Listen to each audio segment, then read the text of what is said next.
Hello, hello. Good morning, everyone. It is Tuesday. I hope everyone had a lovely Valentine's Day. I would love to hear all about it. If you want to stick it in our comments and tell us what you did, that would be really cool.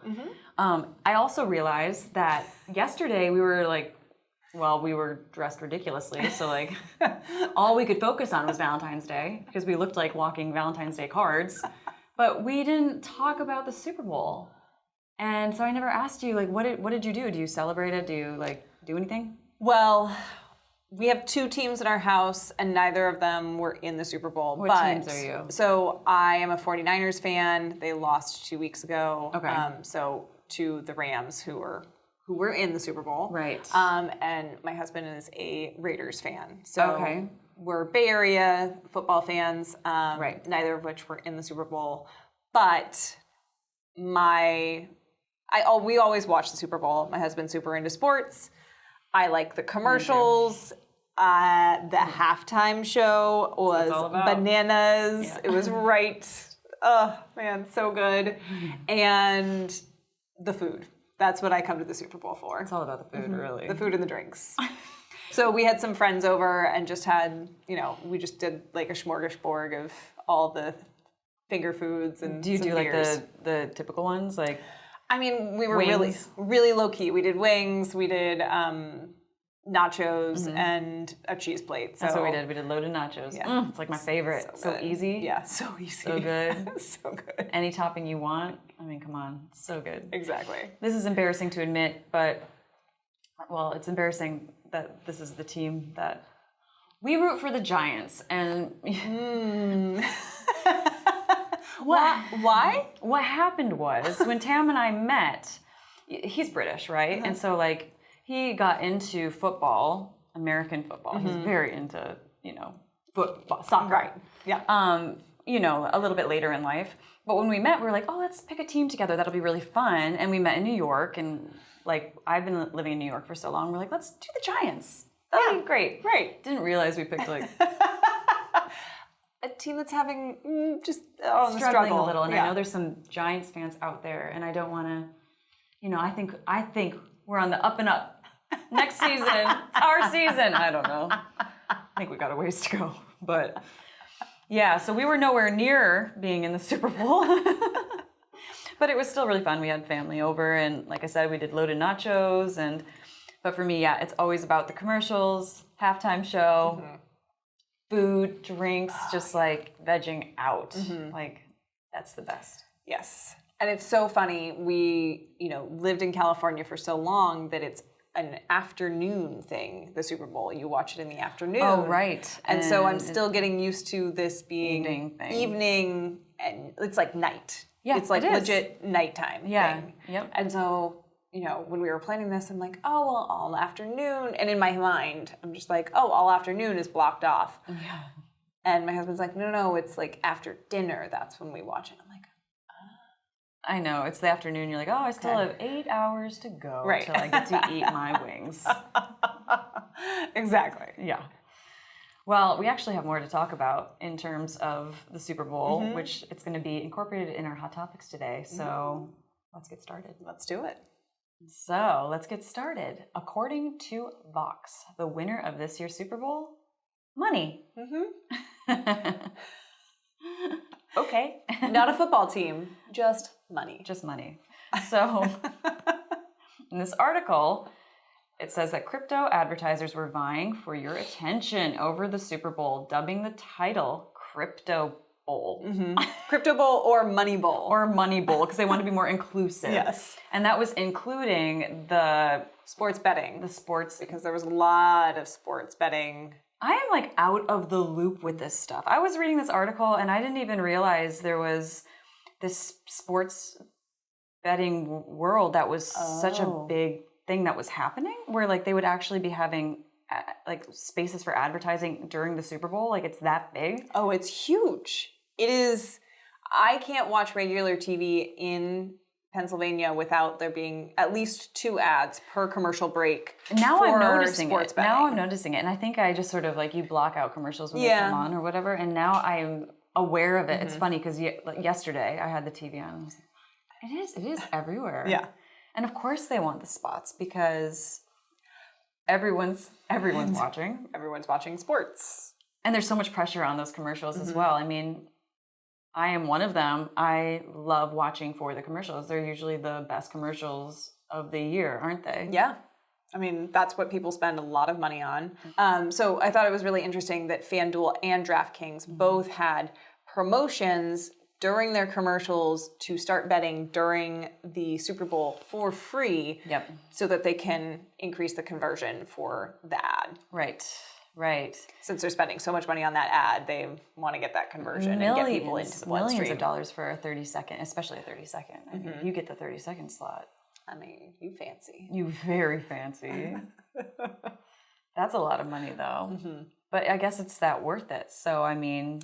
Yeah, I mean, it's about getting the name recognition out there. Yep. Well, and the interesting thing that Fox pointed out, too, was that it was the opposite was true for cryptocurrency with those companies really just actually wanting to get their names out there. So it was more brand awareness, which is why they're paying for this, versus the sports betting was more conversion to get people into the bloodstream. The crypto is to get people into the crypto, like to make cryptocurrency and those exchanges more broadly known and just... Yeah, they were attempting to gain mainstream interest in cryptocurrency because it has a volatile reputation.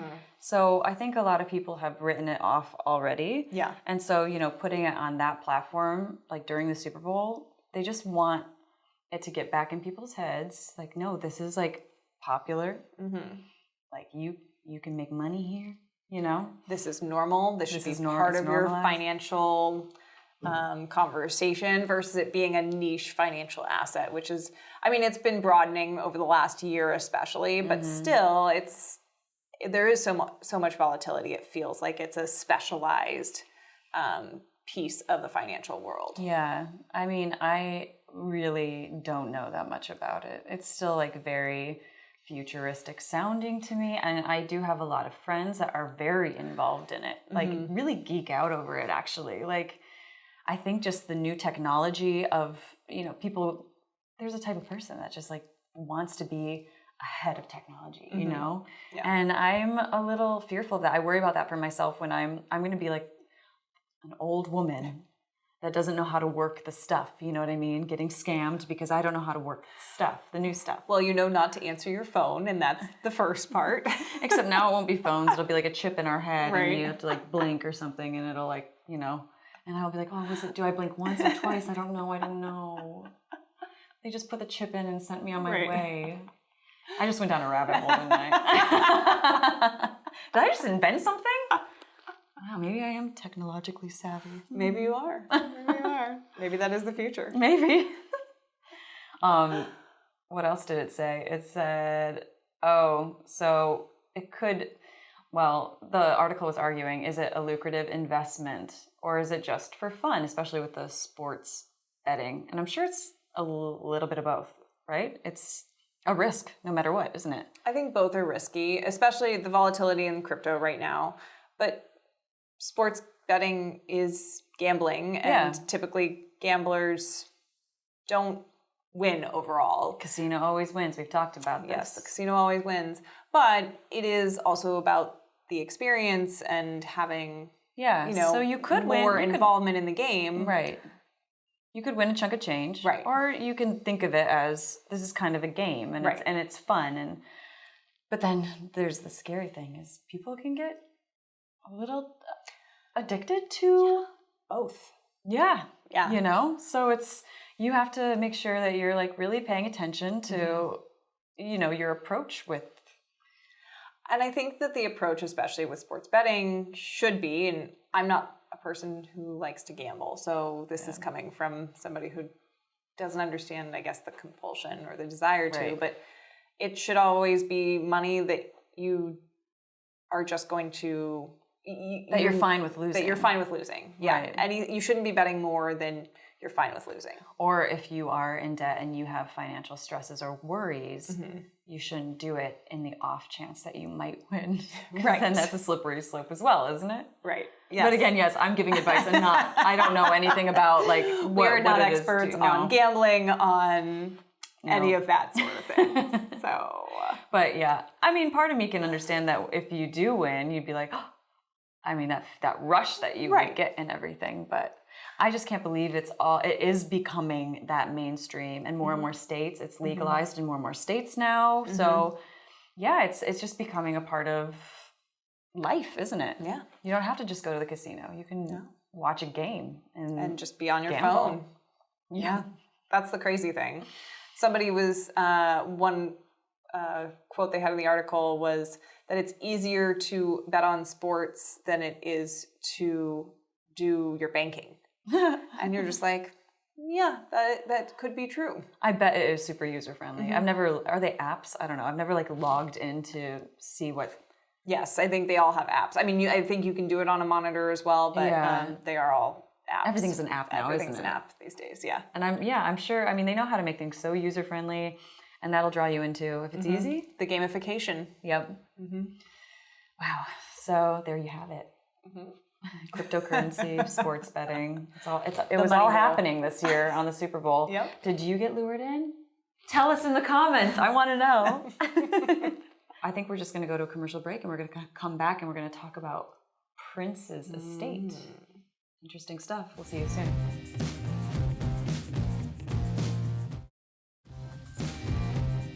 Welcome back, everyone. We are going to dive into an article titled Prince's Estate is a Royal Mess. 5 ways you can do better. Uh-oh. But because everyone's estate looks like Prince's. Right. Yes. Recordings and collections and an actual compound and recording studio and all of the things. Yeah, I have all of those things in my things. trust as well. Well, I love that the first thing it says in the article is make a will, because Prince didn't have a will in place, and granted that was probably because he was still pretty young and wasn't thinking that was something that was a necessity at this point in his life. Although, nothing's a sure bet, right? Like you just don't know what's going to happen. And that, sounds a little morbid, but the truth is you really do not know what's going to happen. Yeah. And this is a prime example of that. And then it created a lot of drama and money spent that didn't need to be spent in order to get his very complicated estate in order, right? Yep, exactly. And I think that the first line of defense in having to prevent all of this is having a will in place, having a trust in place, especially if you have something complicated like Prince's estate. Even if you don't, just having that all set up so it's less worry when you do have loved ones who have to deal with this after you're gone. Like, you don't want them to have to hash it out over who gets grandma's silver or where the house, the house should go. The article pointed out too. It's like not just the big things like real estate. It's also the small things that might not be worth anything, financially. Okay, so the final evaluation of his estate took 6 years and tens of millions of dollars in legal fees. But the heirs and the IRS finally settled on $156.4 million. So I thought that was very strange that the valuation between what the heirs had versus what the IRS had was almost double in difference. Yeah.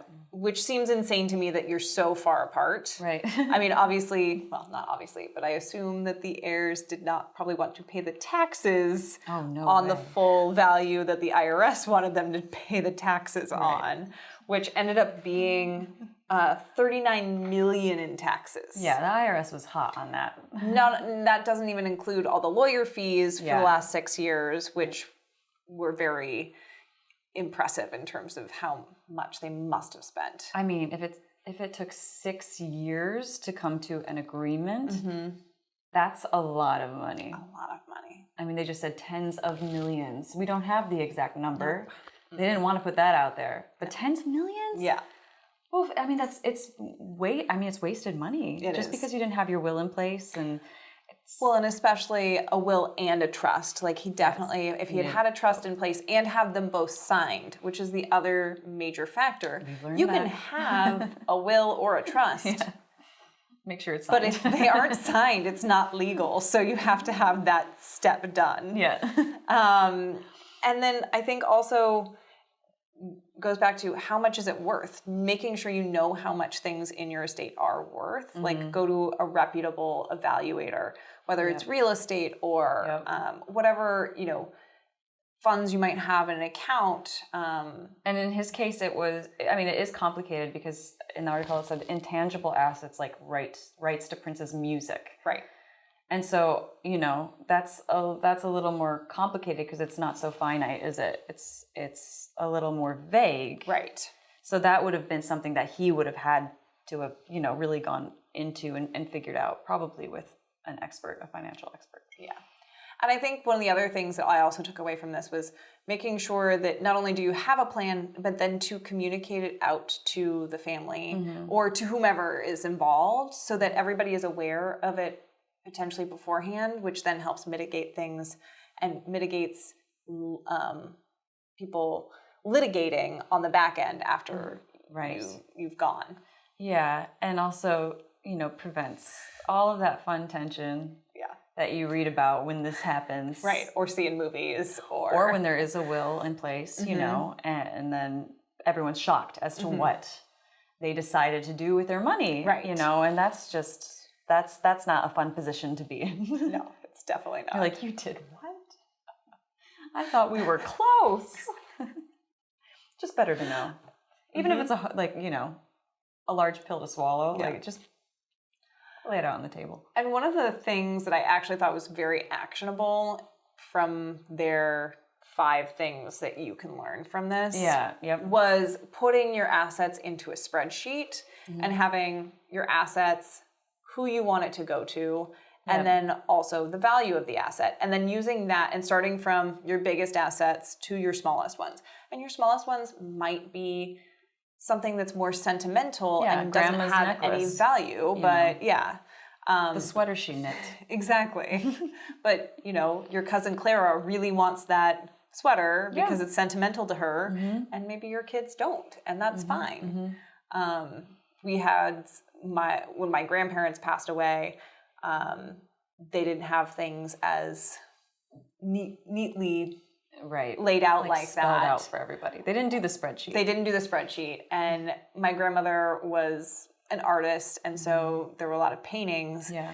It's interesting to see which paintings resonated which family members, and so and some of which had been promised to multiple family members, but could only go to one place. They forgot 10 years ago. I already promised this to this person. 10 years later, they're like, oh yeah, you can have it. Exactly. I mean, it is tedious because if you think about all of your things, you have to go through all of your things as well. I can see how you're like, oh, I'll just do the big ticket items. Right. I don't want to deal with that. Y'all can fight over it. I kind of get that as well too. Yeah. But even if you could just take some stuff, you know what I mean, and just have a conversation and say, I can't remember, I feel like somebody really loved this, and just, put it, it just makes it easier on everybody, doesn't it? Yeah, I think so. That's funny. I have both my grandparents were artists, and there was a painting that I wanted, and I called it when I was a little kid in their house. And after my grandpa passed, it ended up going to his best friend, who apparently asked for it later, and that was, it was in his memory bank. I think when I asked for it when I was, 3 or something, But it's interesting because he actually had put a note inside the painting. So nobody knew about this until his friend passed away, and someone, opened the painting and saw that it was for me, and I ended up getting it. And it's in my house now. That's so cool. Yeah. That is really cool. But he didn't even remember that he put the note in there. And the funny thing is it was it was kind of hidden. So unless someone was going, undoing everything, you wouldn't have known. But I obviously knew that he might forget at some point. So, but I'm so happy because even to this day, I love this painting. painting. That's awesome. Yeah. That's so cool. I mean, that's one way of doing it. Yeah. Just putting names on, Post-it notes on everything. Post-it notes on everything. That's right. Oh my goodness. Can you imagine? I don't think they're legally binding, but you know, it is one way to organize it. Yeah. I mean, I think family members would be like, oh, okay, fine. You got the Post-it, right? But Prince's spreadsheet would be how many pages do you think that would be? Forever. That's what when you're at that level, you hire pay someone to do. Yeah, they'll go through your stuff and say, who's this for? Yeah, exactly. Like, oh. Well, I think that's a wrap on Hot Topics today. We are going to jump to a commercial break and we'll be right back. And I'm going to tell you about the shows airing today.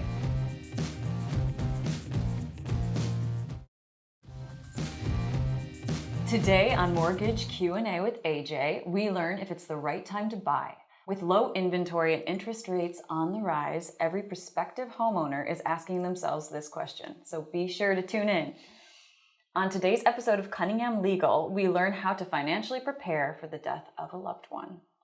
Today's episode of Medicare School will guide you in how to enroll for Medicare, a step-by-step guide right at your fingertips to help simplify this often tedious and confusing process. On Elder Needs Law, Jason talks with Janice Blendon from A&B Counseling Services. Janice is helping Medicare clients work on their mental health at no cost to them. Don't want to miss that. No cost. Yeah. We love that. Mm-hmm. Well, that is a wrap on another episode of Coffee with Kim and Hills. Thank you so much for joining us, and we will see you tomorrow. Find us on Roku, Amazon Fire TV, Apple TV, or on your phone, whether it's iOS or Android. That's right. Bye.